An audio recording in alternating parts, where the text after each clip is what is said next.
Sakyong Nipam Rinpoche is a Tibetan spiritual king. He has all the traditional rigorous training of a Tibetan Lama, yet he was raised in the West.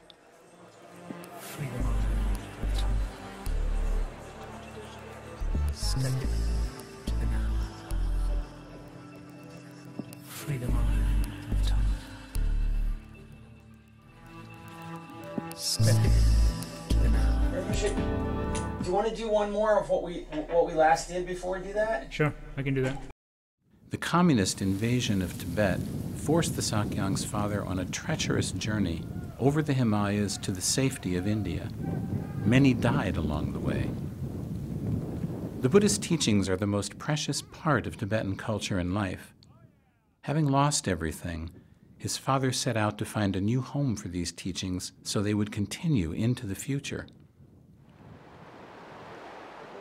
I feel like my coming into this world was not accidental. It's a confluence of different lineages and cultures, but it's sort of at the center of it is really this vision of how do you have teachings and how do you have wisdom that can actually benefit the world now and in the future.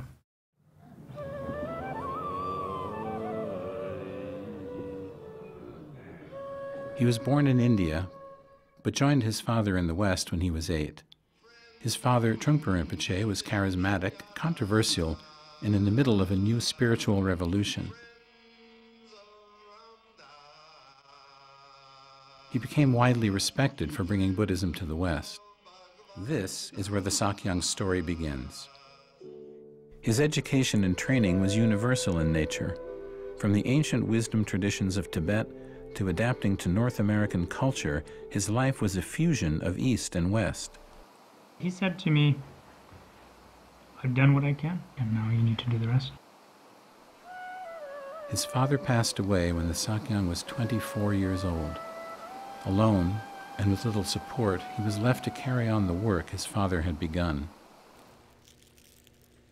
What my father was trying to express was that it does matter what a society thinks about itself. A society can be based on the notion of human worthiness.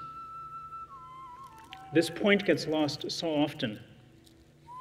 He felt that out of all the spiritual knowledge he had, that if he could transmit the notion of human dignity, human worthiness, that could be a foundational principle for society. Sakyong Nipam Rinpoche has a strong conviction and confidence that all sentient beings, like you and I, ordinary, confused, neurotic, precious people like ourselves, had the absolute capacity to stay awake, to keep their hearts and minds wide open in even the most difficult of times. In these times when aggression and greed tip the balance of nature and society, can this uncommon king make a difference?